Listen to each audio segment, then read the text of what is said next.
इस वीडियो में आपको देखने को मिलेगा कि किस तरीके से आप वन मैन आर्मी होते हुए भी बड़ी सी दावत अरेंज कर सकते हैं और बहुत अच्छी दावत अरेंज कर सकते हैं। ये और बहुत कुछ और सिंपल टिप्स एंड ट्रिक्स जिनको अप्लाई करके आप भी कोई भी दावत बिल्कुल प्रो तरीके से अरेंज कर सकते हैं। तो वीडियो को स्टार्ट करते हैं विदाउट वेस्टिंग टाइम। तो सबसे पहले आप लोगों ने जो है ना डिनर सेट निकाल के वॉश कर लेना है। जो भी आप लोगों को बर्तन रिक्वायर्ड हैं आपने सबसे पहले वो निकाल के जो है वॉश करके रख लेते हैं, क्योंकि मुझे ऐसा लगता है कि इसके लिए ना फिर आपके पास हिम्मत नहीं बचती। आप सारा काम कर लेते हैं लेकिन जब डिनर सेट वॉश करने की बारी आती है, क्योंकि उसको वॉश भी करना है फिर ड्राई भी करना है, तो आप जो है ना बहुत ज़्यादा थक जाते हैं। मुझे ऐसा लगता है, मैं तो थक जाती हूँ भाई।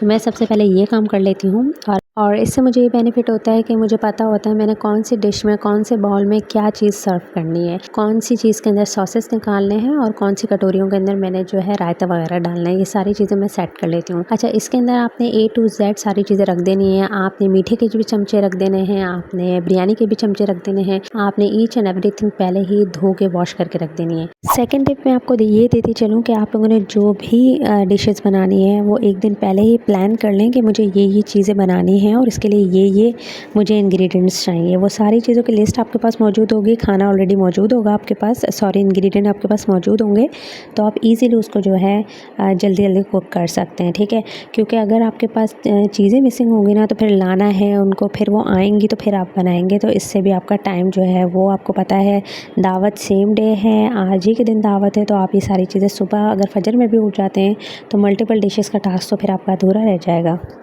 थर्ड टिप आपके पास ये है कि जो भी मैरिनेशन वाली चीज़ें हैं वो सबसे पहले आपने मैरिनेट करके ना वो रख देनी है। आप चाहे ये आपके ऊपर डिपेंड करता है या आप सेम डे रख दें, सुबह ही सुबह आपने पहले मैरिनेशन वाले काम कर दिया, कुकिंग वाला आपने कोई काम नहीं करना है। ठीक है, आपने सिर्फ मैरिनेट कर लिया है। आप कुकिंग वाला कौन से काम है मैं आपको आगे बताती हूँ। ठीक है, यहाँ पर आपने जो है सारी चीज़ों को मैरिनेट कर लिया। मैरिनेट करने के बाद आपने जो है आपका मैरिनेशन वाला काम कम से कम हो गया। तो यहाँ पर मैंने ये टिक्के और इसके अंदर जो मसाले मैंने डाले हैं वो सारे डिस्क्रिप्शन में मौजूद है।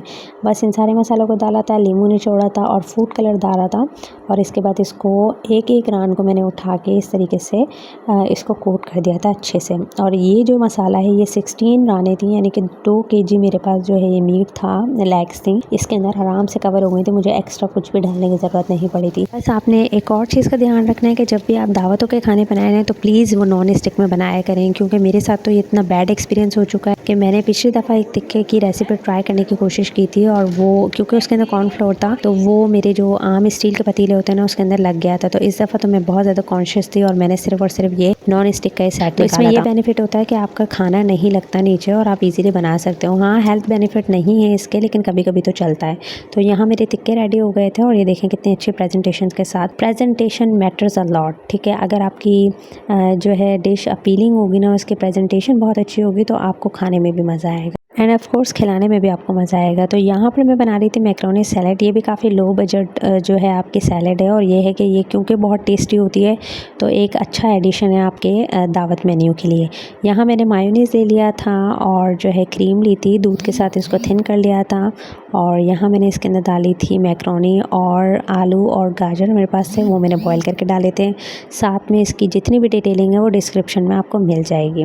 और बस ऊपर से मैंने थोड़ा सा धनिया स्प्रिंकल कर दिया था एंड दैट्स इट। यहाँ पर मेरी बहुत मज़े की बन के तैयार हो गई थी। अच्छा, इसको मैंने क्या किया था, इसको मैंने डिश आउट कर लिया था उन डिशेस के अंदर जिसके अंदर मुझे इसको सर्व करना था, और इसके ऊपर क्लिंच रैप लगा के इसको फ्रिज में रख दिया था, क्योंकि ये ठंडी ठंडी खाने में मज़ा आता है। अच्छा, फ्रूट चाहें तो आप इसके अंदर कॉकटेल टिन भी ऐड कर सकते हैं, लेकिन ये ऐसे भी बहुत मज़े की लग रही थी। अच्छा जी, अब मैं बनाने जा रही थी चिकन कढ़ाई। ये कढ़ाई थी मुगलाई चिकन कढ़ाई, जिसको चिकन महारानी भी कहते हैं। इसको ना मैंने सबसे आखिर में उठा के रखा था, रीज़न इसका ये था कि झटपट बन जानी थी।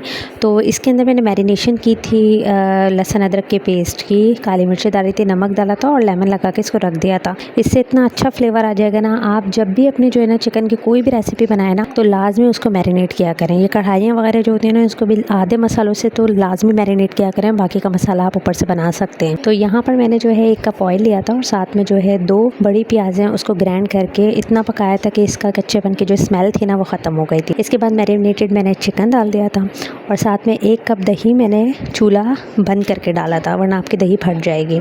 ठीक है, इसके बाद यहाँ पर मेरे पास ये कुछ स्पाइसेस है जो कि स्क्रीन पे मेंशन है। ये सारे स्पाइसेस मैंने रोस्ट कर लिए थे और इनको ग्राइंड करके डायरेक्टली शामिल कर दिया था। अच्छा जी, की पॉइंट्स तो यही मैं आप लोगों को कहूँगी कि अपना माइंड जो है ना वो रिलैक्स रखें और आहिस्ता-आहिस्ता जो है प्रिपरेशन उसको पहले से प्लान कर लें। अगर आप पहले से चीज़ों को प्लान कर लेते हैं तो ईज़िली आप जो है वो सारी चीज़ें बना सकते हैं। देखिए, प्लानिंग का मतलब ये होता है कि आप जो है चीज़ें वो वाली सेलेक्ट करें जो आप ईज़िली बना सकते हैं। ठीक है जी, एक्सपेरिमेंट बिल्कुल भी नहीं करें दावत की चीज़ों के अंदर। आप पहले जो है बना लें। जब आपको पता हो कि ये चीज़ मैं बना सकती हूँ, कोई भी नई रेसिपी दावत के टाइम पे बिल्कुल भी ट्राई नहीं करें। जैसे कि मैंने आप लोगों को बताया कि मैंने एक टिक्के की रेसिपी जो है ना वो दावत के लिए, मेरी नंद की दावत थी, तो मैंने जो है उस टाइम पे वो जो है ना ट्राई करने की कोशिश की थी। मैंने संभाल तो लिए थे उनको, लेकिन मैं उस टाइम पे बड़ी पैनिक हो गई थी क्योंकि जो है ना वो एकदम से ना वो रिज़ल्ट नहीं आया ना जैसा मैं चाह रही थी। एकदम से वो कॉर्नफ्लोर की वजह से वो नीचे लगना शुरू हो गया था। तो इस वजह से मेरा एक्सपीरियंस तो यही है कि आप वही चीज़ें बनाएं जो आपको आती हों बनानी, और एक्सपेरिमेंट आप पहले करके देख लें। एक स्मॉल अमाउंट के अंदर वो चीज़ बना के देख लें और उसका टेस्ट वगैरह देख लें। इसके बाद आप वो दावत के अंदर इंट्रोड्यूस करें। एक और आपकी कन्वीनियंस के लिए जो है एक टिप है कि जो रायता हो गई और ये जो फैंसी सलाद हो गई, जैसे कि रशियन सैलड हो गई या मैंने मैक्रोनी सैलड बनाई थी, इस टाइप की चीज़ें हो गई, या चाहे तो जो सिंपल सैलड होती है ना वो सारी चीज़ें भी आप एक दिन पहले बना के रख सकते हैं। क्रंच रैप उसको करें और फ्रिज के अंदर उसको रख दें, तो वो भी आपका जो है एक टाइम सेव हो जाता है। अच्छा जी, अब यहाँ पर मैं बना रही थी कबाब। यहाँ पर मैंने 2 किलो कीमा लिया था और उसको बारीक पीस लिया था। इसके बाद मैंने उसके अंदर ऐड किया था सीख कबाब का मसाला और बिहारी कबाब का मसाला। उससे बड़ा मज़े का फ्लेवर आ गया था। इस तरीके से कॉम्बिनेशन वाइज अब जब आप जो है ना ये मसाले वगैरह डालते हैं ना तो उसका भी काफ़ी अच्छा रिज़ल्ट आता है। अच्छा, सिर्फ इन चीज़ों की मैरिनेशन की थी, लहसुन अदरक का पेस्ट डाला था and that's it. Next day मैंने इसके अंदर जो है हरा मसाला ऐड किया था और बेसन से मैंने इसको जो है कंबाइन, मतलब एक कोई भी आप बाइंडिंग एजेंट डालते हो ना, तो मैंने इसके अंदर बेसन डाला था। और इसके बाद जो है मैंने बस इसकी टिक्कियाँ बना ली थी और इस तरीके से पॉलीथीन जो आपके सिंपल वाले शॉपर्स होते हैं ना उनको कट करके इस तरीके से मैंने लेयरिंग इसकी कर दी थी ताकि ये आपस में नहीं जुड़ें। ठीक है जी, और यहाँ पर मैंने बस इनको फ्राई किया था और इस तरीके से इसको सर्व कर दिया था। अब सब कुछ हो गया है, मीठा रह गया है। तो मीठा मैंने एक दिन पहले बनाया था। आप लोग भी कोई भी मीठा है वो एक दिन पहले बना के रख सकते हैं। देखें, कुछ भी मीठा है ना, वो लबड़ी शीरी हो या कस्टर्ड वगैरह हो, बस कस्टर्ड के अंदर आपने ये ध्यान रखना है कि आपने फ्रूट नहीं डालने। ठीक है जी, आप लोगों ने फ्रूट या तो कॉकटेल वाले डालने हैं, आपने फ्रेश फ्रूट बिल्कुल नहीं डालना है वरना बेड़ा गर्क हो जाएगा आपके कस्टर्ड का। यहाँ पर मैंने जो है कस्टर्ड खीर बनाई थी। ठीक है, और इसकी रेसिपी मैं किसी और दिन आप लोगों के साथ शेयर कर दूँगी। तो बस, और वीडियो में जो बिरयानी नज़र आ रही है वो मेरी सास ने बनाई थी।